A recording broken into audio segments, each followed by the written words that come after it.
Muito bem, nós estamos felizes por este encontro novamente com você. Esse é o seu programa Fé para hoje, sua nova atitude. E nós estamos falando sobre saúde nesta nova série. E vamos falar sobre a saúde e estas questões com horta, com plantio, com ecologia. Vai ser um tema muito bom, não? Vai e ser. temos duas feras aí hoje conosco. Duas especialistas que vão nos ajudar a compreender como melhor tratar, como é benefício para você mexer na terra, cultivar, ver a plantinha crescer. Não vou falar tudo do programa que você vai estar aí acompanhando conosco. Só quero oferecer você mais uma vez a revista Princípios e dentro da revista você vai ver um curso muito interessante, como viver até 100 anos, ou mais de 100 anos, quem sabe? Essa é quase a sua experiência. Esse quase é a minha experiência, eu estou chegando lá. Aqui Tá são os 8 remédios naturais, coisa maravilhosa. E ao você receber essa revista, este conteúdo vai lhe ajudar muito na sua vida. E se interessar por saúde, há neste site também um outro curso. Isso, biblia.com.br. Onde você vai poder solicitar uma revista ou fazer online também um outro curso a respeito especificamente de saúde. E continue escrevendo para a gente, dando sugestões. Aqui está o nosso Facebook, através do Instagram também, através do Twitter.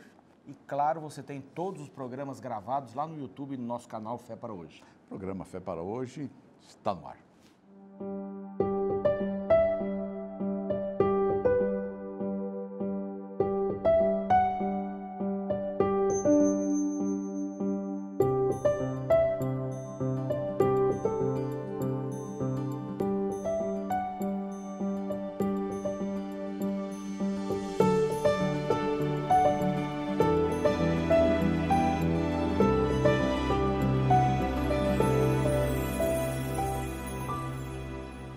Os nossos convidados para este programa são dois especialistas em suas áreas. Nós trouxemos o professor Caetano Consolo, que já esteve aqui no nosso programa Fé para Hoje, é um técnico em agronomia, não é?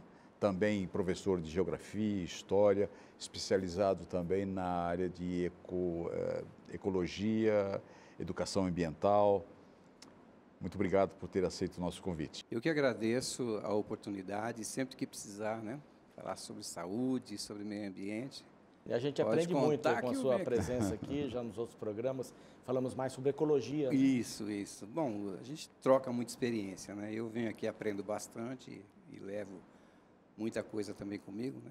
E a gente traz um pouquinho que a gente sabe. É isso mesmo. Que bom. É isso mesmo. Também temos o professor Walter Carvalho, que é o coordenador do curso de agronomia do Centro Universitário Adventista, lá em Engenheiro Coelho.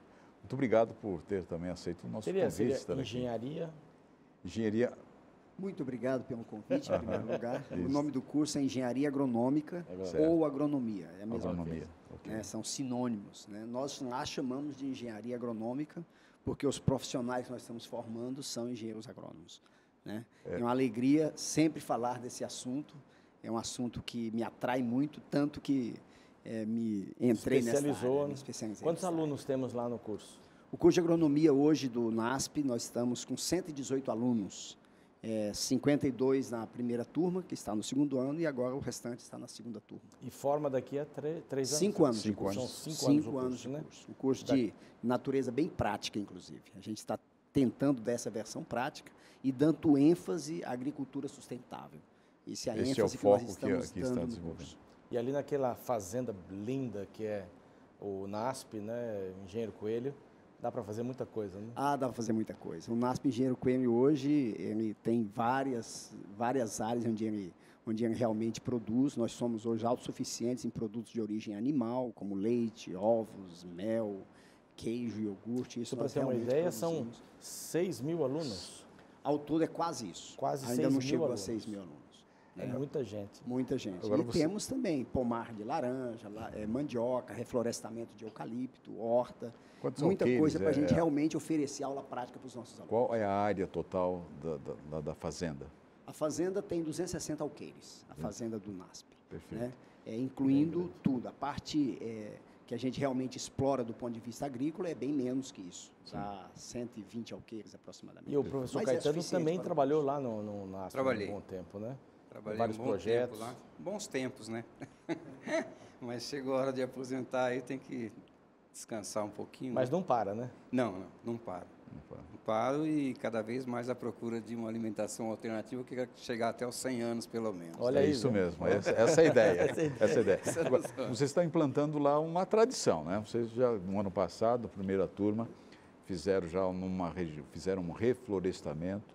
Exatamente. Como é que é isso? Cada ano agora, todo início de ano, os novos alunos participam deste momento histórico. Exatamente. Cada turma que chega, a gente quer dar um pouquinho, logo de início, o sabor do curso. Então, logo no primeiro mês ou nas primeiras semanas de curso, a gente marca um dia para que os alunos vá ao campo e a gente vá plantar árvores, né? Normalmente a gente escolhe uma área de preservação permanente, ou uma área que a instituição necessita que seja reflorestada, e a gente coloca plantas nativas da região, nativas da Mata Atlântica ou também nativas do Cerrado.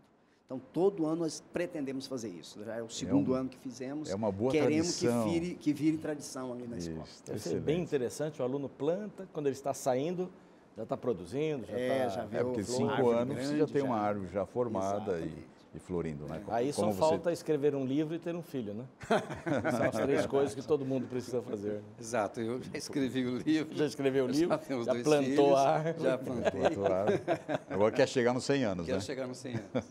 Agora, a gente ter uma boa saúde, o foco do programa é a gente trabalhar sobre o aspecto de termos hortas comunitárias ou uma horta na sua casa. Qual o benefício? Primeiro, qual o benefício para o indivíduo ao ele começar a trabalhar com a terra? Nunca mexeu com terra. Trabalhou no escritório, trabalhou numa outra atividade, mas nunca mexeu no solo. Ou trabalha ainda, né? Ou trabalha ainda, né? Exato, ou trabalha ainda, perfeito. Agora, qual o benefício que essa pessoa vai receber ao começar uma atividade como esta? As experiências que a gente tem visto por aí já são experiências maravilhosas, né? Então, pessoas que são dependentes químicos, por exemplo, normalmente eles vão para uma região onde tem a horta, vai trabalhar com a terra, e a partir desse trabalho a pessoa começa a recuperar a sua autoestima, começa a recuperar a sua saúde. E para quem nunca mexeu com a terra e sempre trabalhou com a mente, a terra não tem melhor terapia. Você colocar a semente ali, preparar o solo, colocar a semente, tem um ciclo de desenvolvimento, né, da semente, né? Até que ela... Espera. Isso, tem que esperar, né? Você tem que cuidar, tem os tratos culturais. Então, aí a gente entra naquela ética do cuidado, né? Cuidar para que você possa ter uma plantia saudável, uma boa alimentação. Então, o respeito desse ciclo já ajuda muito a pessoa a recuperar muito o que ela perdeu através do trabalho cansativo do dia a dia nosso, né? E por isso que é importante, professor, que as crianças tenham bem essa imagem clara, né? Ou essa situação bem clara. Olha, o contato com a natureza é tão benéfico porque a natureza, de como ela exige respeito, ela exige que você respeite o tempo dela, as características dela. Então, quando você pega uma semente e planta de uma certa forma, pode ser que aquela semente, da forma como você plantou, ela não brota. De repente, ela precisa de algum tratamento antes da semeadura. Então, isso é uma característica dela. Então, a própria natureza exige esse respeito. Exige que você espere o tempo dela para o florescimento, espere o tempo dela para germinar. Então, esse respeito que a natureza exige te faz crescer. Esse respeito te faz respeitar a natureza e respeitar as pessoas. Se uma criança que começa a mexer com isso, ela se torna mais obediente, mais disciplinada? Exato, se torna. E quando você faz uma horta em casa, que seja uma horta comunitária, é uma atividade que você não precisa fazer sozinho. É importante que você faça você, sua esposa, seus filhos, uma atividade em família. Né? Precisa de muito saudável. Precisa de muito espaço para a gente poder fazer. Vamos pensar primeiro na casa. Exige muito espaço para você fazer uma horta para o seu uso, consumo só apenas, pessoal? Não exige. Não exige. A gente conhece experiências de pessoas que fizeram hortas em vasos, em casas, em apartamentos. Então, tem muitas alternativas para isso. Se você tem um quintal, melhor ainda. Melhor ainda. Né? Então, desde que você, dentro do espaço que você tem, você comece a ver alternativas para você poder produzir ali. E a mesma questão dos temperos, né? Sim. Isso é bem simples fazer. Temperos, né? Mesmo as hortaliças, né? Folhosas ou não, hoje a gente consegue cultivar em garrafa PET, em caixotes, em vasos, como o professor comentou, né? Então, o espaço não é uma limitação. Talvez a maior limitação seja a quantidade de luz, isso talvez limite um pouco mais. Ou a própria limitação nossa, né? De enxergar uma possibilidade, Uma né? possibilidade, exatamente. Talvez essa seja maior. Que a gente falava aqui em off, né? Que hoje a gente ganha uma planta, eu dou flores para minha esposa, outros também. Você coloca a planta ou a flor no local, ela morre as flores, aí você caem. vai e joga fora. A gente não Exatamente. tem esse ciclo. Lá em casa não estou fazendo mais isso. Lá compramos uma florzinha bonitinha. Quando ela perdeu as flores, eu replanto ela num espaço e aí então ela está lá florindo também. Começa a florir no local onde eu replantei. Então é muito interessante. A gente não pode jogar fora, não deve jogar fora. Você tem que respeitar o tempo da planta. O tempo da planta. Ela vai germinar novamente, ela vai produzir novamente as folhas ou as flores. Não? Agora é muito interessante, a gente precisa de um curso específico. Temos aqui 2 especialistas, né? Um coordenador de um curso de agronomia, outro especializado em ecologia, etc. Será que precisa ter uma graduação tão alta, um doutorado, uma especialização, para a gente mexer? Como é que fala? Por favor. Claro que não. Você não precisa. É importante que você leia a respeito do que você quer plantar. Né? Existe, eu até comento com os alunos, que uma coisa é você dar assistência no plantio comercial, cujo objetivo é um objetivo financeiro, você quer ganhar dinheiro e vender para o mercado, é o seu trabalho, é o seu ganha-pão. Uma coisa é isso.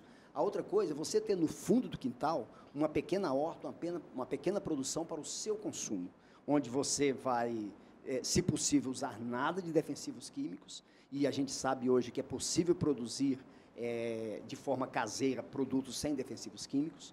É claro que quando você pensa no plantio comercial, é possível você produzir sem defensivos químicos? Sim, só que dá muito mais trabalho, obviamente. Você tem que realmente pensar isso de forma bem profissional, né?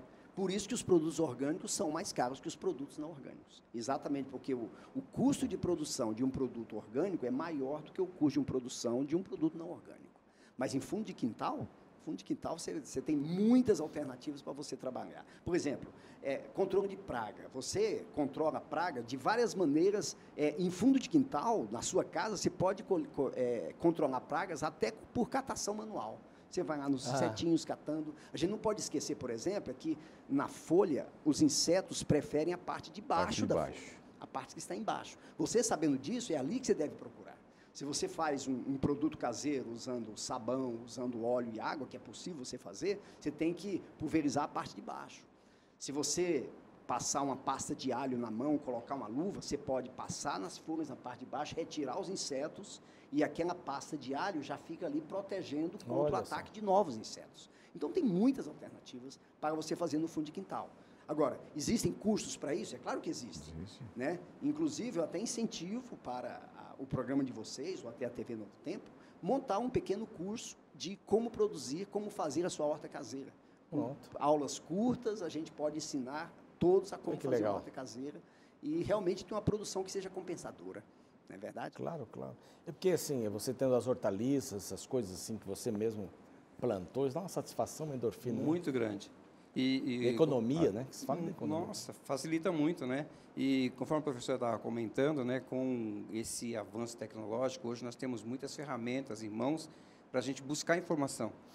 E, além disso, os próprios pacotinhos de semente, ele já vem com todos os dados de como você deve plantar, o espaçamento, o tempo, a época, né? Então, vem tudo certinho ali. E hoje a internet é uma fonte aí para nos ajudar. Sabendo usar, né? Você pode aprender a fazer até hidroponia, se for o caso, né? Se quiser fazer.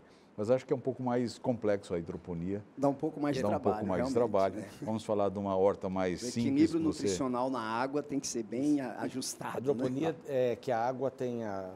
na verdade, não tem terra, tem água. Tem os nutrientes, né? Você coloca o sustentáculo mecânico como isopor, uma espuma, não usa terra, e a água, onde veicula, a planta vai absorver os nutrientes ali da água. Então, o controle químico tem que ser bem ajustado. Bem ajustado. Horta comunitária.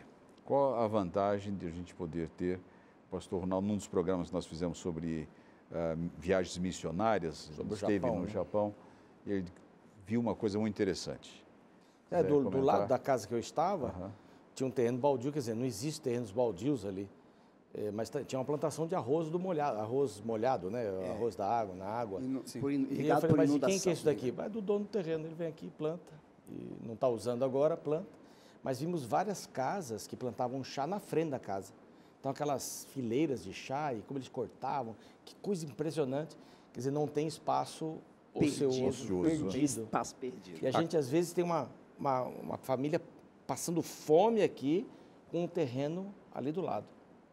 Né? Aí tem uma série de teria que problemas, mudar algumas né? políticas, né? Porque isso, eu tenho algumas prefeituras que já fazem isso. Então, o terreno da prefeitura é voltado para a horta comunitária. E aí as pessoas se inscrevem para poder cuidar dessa horta. A prefeitura fornece a semente, ela fecha o espaço para a questão de proteção, né? E manda um técnico para auxiliar as pessoas para começar o trabalho. E tudo que é cultivado é vendido, só que não é vendido por um preço que a gente pagaria numa feira livre, por exemplo, ou mesmo no mercado. É um preço simbólico. E aí muita gente vai ajudar. E só aquela relação que existe entre as pessoas, camaradagem, né, as pessoas que vão ali, acaba ampliando seus conhecimentos, né? E eu vi uma experiência interessante, tem um senhor de 80 anos que ele não falha nem um dia na horta. Todos os dias ele está lá, né? Está lá tratando, está molhando, está cuidando, tirando as pragas ali, cuidando de doenças. Enfim, é uma coisa interessante, né? Porque aqueles que estão ociosos, entre aspas, também têm uma atividade a mais para fazer e sente-se útil, né? Porque nada melhor do que servir o próximo, né? Então, há uma economia financeira. Com certeza. Que vai adquirir o produto com um preço bem abaixo. Isso. Tem o benefício do seu exercício físico, né? Que vai ter que exercitar, vai camaradagem, abaixar, a comunicação, o relacionamento com outras pessoas. Saúde. E são produtos sem agrotóxicos, né? Exatamente. E quando a gente fala de agrotóxicos, a gente sabe da malignidade do agrotóxico, né? Não significa que no curso de agronomia a gente não vai ensinar os nossos alunos a usarem defensivos químicos. Claro que eles vão aprender a usar, vão fazer receituário agronômico sem problema nenhum. E a agricultura que a gente tem que pregar e desenvolver no curso de agronomia seja uma agricultura segura. Ou seja, a pessoa respeita o período de carência dos produtos químicos, tem que respeitar esse período de carência, colher da forma adequada, acondicionar esse produto corretamente e comercializar esses produtos para que chegue no consumidor sem defensivo químico que possa prejudicar o consumidor. Então, se tiver algum resto de defensivo químico, está apenas na casca. Não pode ter mais dentro do produto. Né? Então, você tem que respeitar esse período de carência. Numa horta, você não usa defensivos químicos, basicamente, em grandes quantidades. A gente tem que lembrar que uma das coisas, alguns princípios que é bom falar numa horta caseira, é que quando você coloca uma planta para desenvolver ali no seu vaso, no seu quintal, no seu canteiro, as pragas, querendo ou não, elas vão aparecer. E numa horta caseira, essas pragas surgem do seu próprio quintal, mas surgem do quintal dos vizinhos também. Sim. E você não tem como controlar lá o quintal do vizinho, você só pode controlar o seu. Né? Então, você tem que conviver com um pouco de praga. Esse é o primeiro ponto, você convive com um pouco de praga. Mas você tem que perceber também que muitas dessas pragas, elas são atraídas pelas ervas daninhas que estão ali. Então, você tem que manter a sua horta limpa de mato, de ervas daninhas. Já é um bom Exatamente. início. E outra coisa, quando você for regar a sua horta, lembre que a planta absorve a água e os nutrientes pela raiz. Você não precisa molhar a folha, molhar o caule. Então, quando você for regar a sua horta, molhe apenas o sistema radicular. Não precisa molhar as folhas, porque vai aumentar muito a umidade e pode desenvolver fungos na planta. Então, molhe apenas a raiz. São alguns princípios assim, simples e que a pessoa tem que lembrar. Olha, basta eu molhar a raiz, não preciso molhar a folha, porque desenvolve fungos. Eu fiz a minha... Agora, por outro lado... As minhas árvorezinhas lá que eu plantei, podocarpos e outras flores e tal, outras folhagens também, eu coloquei uma mangueira com gotejamento. Certo. Então, abro lá o registro, tá fazendo o gotejamento Está tranquilo, estão muito bem alimentadas aí. Estão alimentadas, não precisa molhar a folha. Tem gente que pensa, não, tem que molhar a folha, encharcar tudo, lavar a planta. Dar um banho, né? Não, eu acho isso bonito, ficar botando água na planta. Agora, por outro lado, também tem uma coisa interessante que a gente tem visto, que se o solo tiver saudável, tiver com bom balanceamento de nitrogênio, fósforo, potássio, molibdênio e assim por diante, né, as pragas atacam menos. Então, é questão de saúde. É como a gente, né? Se você está com o corpo debilitado, você vai ter mais doenças. Então, a probabilidade de haver ataque de pragas e de doenças, se a planta estiver saudável, é bem menor. Né? E o se o solo estiver saudável. Isso. E o professor estava comentando agora das ervas daninhas, né? Existem experiências de plantar algumas ervas ou deixar crescer naturalmente um pouco distante da horta, mas em volta da horta. Porque as pragas atacam essas ervas e não vão nas plantas. Eu tive uma experiência muito interessante com pássaros, né? Eu plantei alface e o pássaro descia para comer as minhas mudinhas. E eu preocupado com tadinhos falava deles, para os né? meus alunos, Precisa alimentar os pássaros. nós não vamos ter que colher aqui, porque os pássaros estão acabando com tudo, né? Mas, para nossa surpresa, eles pegaram algumas folhas mais novas, mais tenras, mas aquela plantinha depois ela desenvolveu. E a gente conseguiu fazer uma boa colheita. Olha. Sem ter que eliminar pássaros, sem ter que fazer nada disso, né? É um ecossistema. E sem contar que os pássaros vão consumir as lagartas que estão ali, né? Então, ele é um ajudador natural, né? Estão acabando exatamente por causa do defensivo agrícola. O professor estava falando sobre o defensivo, e uma coisa interessante que eu observei é que a questão do defensivo é quando você aplica ele sem ter conhecimento. Porque qual é a ilusão que as pessoas têm? É que quanto mais eu aplicar defensivo, melhor a minha colheita. Melhor a colheita. Mas não é verdade isso. Está perdendo dinheiro, jogando dinheiro fora. O professor pode falar até melhor do que eu sobre isso, né? E tem outro fato que fizeram uma pesquisa também sobre o defensivo aplicado com avião. Diz que 1% cai na planta. O resto vai para fora. O restante, o vento leva e cai fora da plantação. Então, também não sei que condições estão aplicando. Pode ser que as condições não sejam ideais, né, professor? Para você pulverizar qualquer planta, seja por avião, seja por bomba costal, seja por máquina, você não pode aplicar com vento, porque senão a perda por deriva, a gente chama de perda por deriva quando o vento leva. Vento leva tudo. Essa perda é muito grande. Então, você tem que aplicar ou com pouco vento ou na ausência de vento. Então, tem os momentos adequados de você pulverizar, né? Então, por exemplo, eu não chego a exagerar nesse ponto de apenas 1% cair na planta, mas há perda sim. Né? A perda, e você tem que reduzir ao máximo essa perda.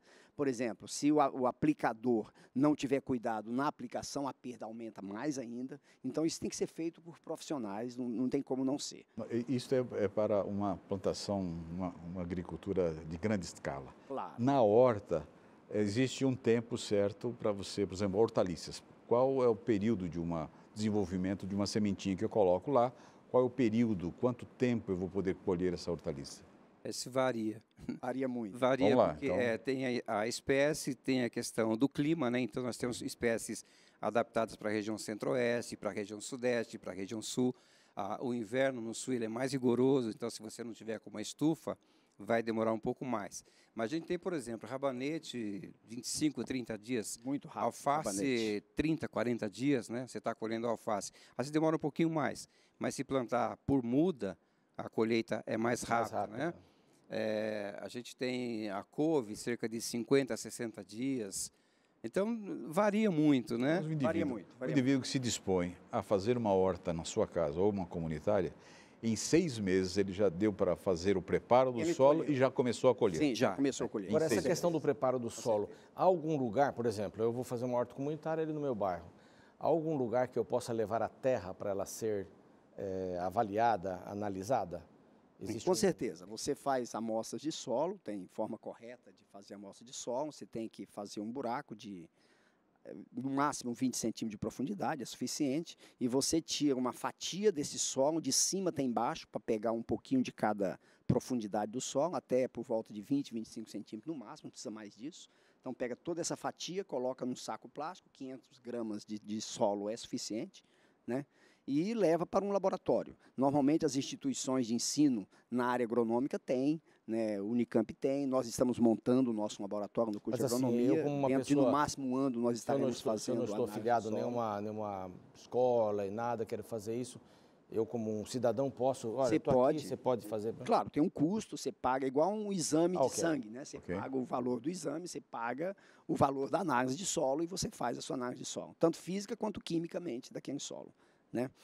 O senhor estava falando que coloca gotejador na sua horta, vou fazer uma pergunta para o senhor. Opa, só vai me complicar.